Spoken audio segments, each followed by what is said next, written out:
Every single justice on the Supreme Court agreed that almost never happens. And when it does, you need to pay very close attention because this one directly involves anyone who has ever put a firearm in their vehicle and crossed a state line. The decision just came down, and it fundamentally reshapes what the law says about you, your car, and your gun.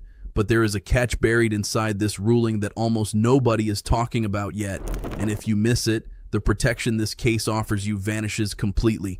Let me walk you through every piece of this because the details here are everything. Let us start with why a unanimous Supreme Court decision is such a seismic event. In the current era of American law, the court is deeply divided. Most landmark rulings come down 5-4 or 6-3. The justices disagree on interpretation, on precedent, on philosophy.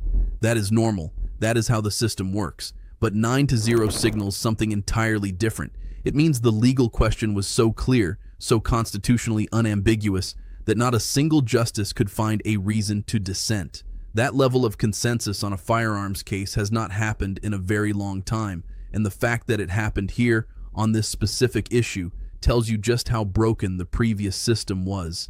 Here is the case that brought us to this moment. A gun owner was driving across state lines. He owned the firearm legally. It was properly stored. He was heading to a location where his possession of that weapon was completely lawful. He did everything he thought the law required. When he was pulled over during his trip, he was calm. He cooperated with the officer. He was honest about what was in his vehicle, and he was arrested anyway. The state he was passing through had its own transport regulations, and those regulations conflicted directly with federal law.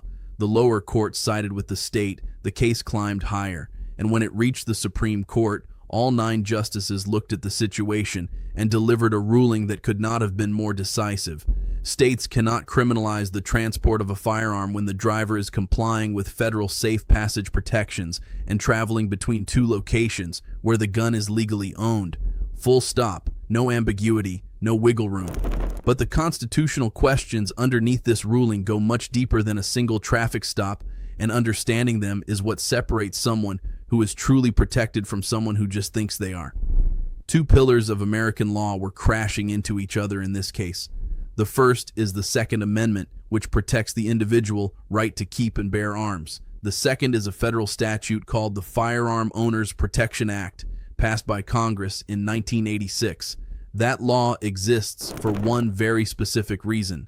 Back in the mid-1980s, Congress recognized that law-abiding gun owners were being arrested simply for driving through states with restrictive local laws. A person could leave their home state where everything was legal, pass through another state on the highway, and end up in handcuffs for possessing the exact same firearm that was perfectly lawful 10 miles back. Congress saw this as an injustice and wrote a federal protection to prevent it. The law said clearly that if you are transporting an unloaded, properly stored firearm between 2 places where you can legally possess it, states along your route cannot arrest you for that transport. That should have been the end of the story, but it was not, and what happened next is honestly shocking. Even after that 1986 federal protection was signed into law, certain states continued prosecuting out-of-state gun owners who were simply passing through. New Jersey became one of the most aggressive examples. Between 2005 and 2015, the state prosecuted hundreds of drivers from other states who believed they were covered by federal safe passage protections. These were not criminals. These were not people engaged in illegal activity. These were hunters heading to a range, families relocating, individuals traveling for work who happened to own a firearm. They followed the federal rules, they stored their weapons properly, and they were still charged, still booked, still forced to hire attorneys and fight cases in courts that were openly hostile to their federal protections. For nearly 3 decades, the promise Congress made in 1986 was being ignored by the very states it was designed to restrain. Lower courts kept siding with those states, creating a patchwork of contradictory rulings that left gun owners with no reliable way to know if they were safe. That is the dysfunction this Supreme Court ruling finally addresses, and the standard it sets is more specific than most people realize. The ruling establishes 4 precise conditions under which your transport is federally protected. Every single one of these must be met, and if you fail on even one, you lose the shield this decision provides. First, your point of origin and your final destination must both be locations where your possession of that firearm is legal. You cannot start from a place where you are not allowed to have the gun and claim safe passage. You cannot be heading somewhere you are prohibited from bringing it. Both ends of the trip must be lawful. Second, the firearm must be completely unloaded during transport, not partially unloaded, not unloaded with a magazine sitting next to it, completely unloaded with no ammunition in the weapon. Third, the gun must be secured in a locked, hard-sided case and placed in the trunk of your vehicle, or, if your vehicle does not have a separate trunk, in the rearmost cargo area away from the passenger compartment. A glove box does not count. A center console does not count. Under the seat absolutely does not count. Fourth, any stops you make along the route must be necessary stops. Fuel, food, rest, emergencies.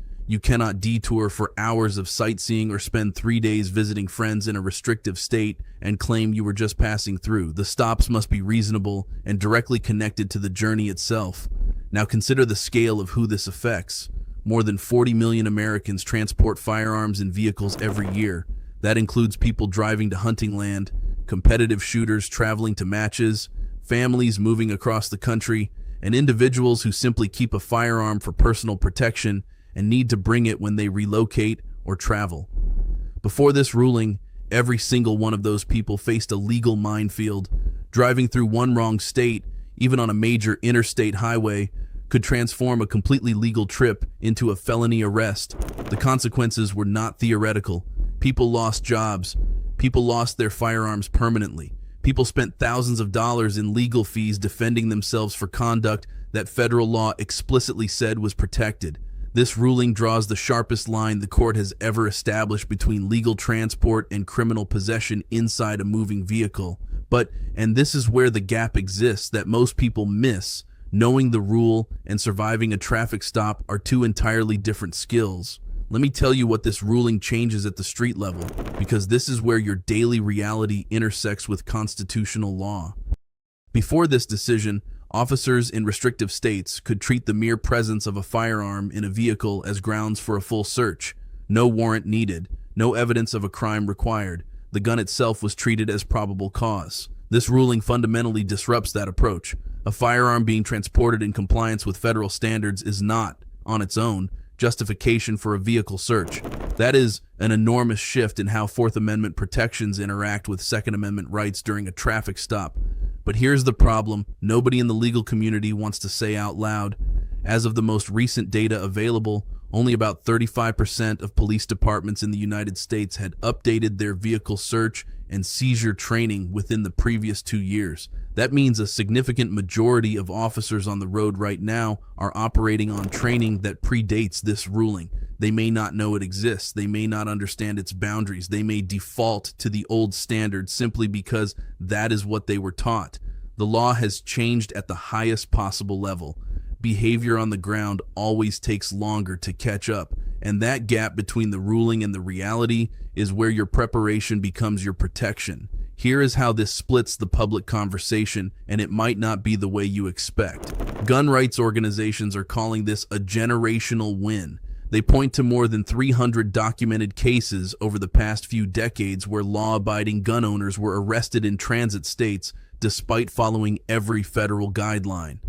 For those groups, this ruling finally gives teeth to a protection that existed on paper but collapsed in practice. Gun control advocates see it differently. Their concern centers on the idea that reducing transport enforcement makes it easier for firearms to move across state lines with less oversight, potentially increasing risk in states that have chosen to maintain stricter regulations.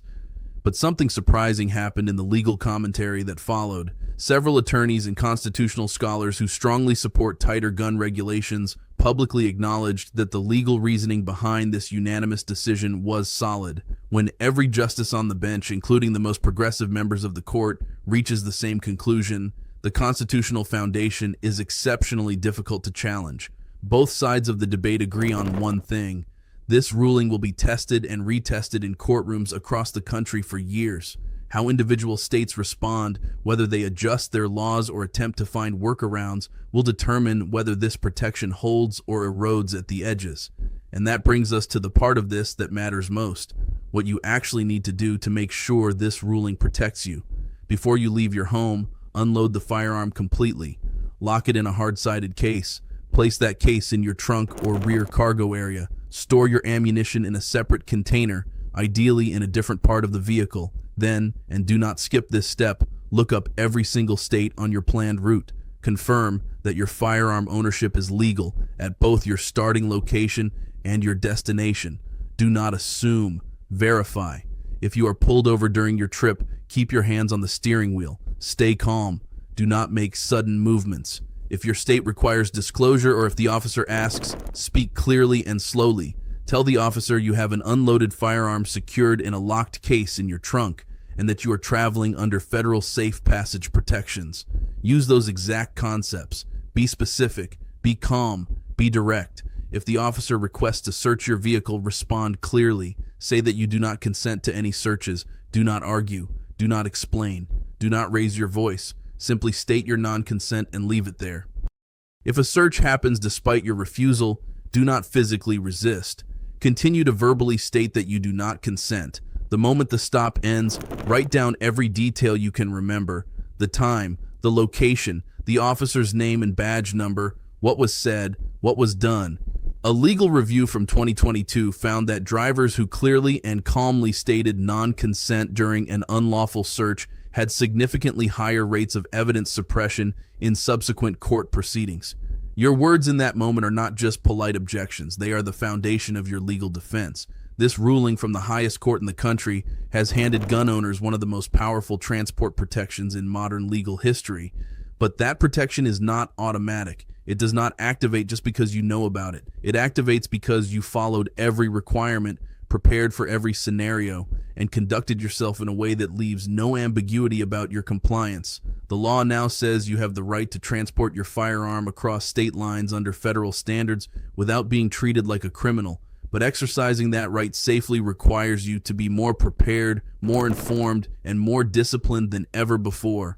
Share this with every firearm owner in your life who drives. The difference between being protected and being prosecuted is preparation, and most people are not prepared yet. That's it for today, folks. See you in the next video.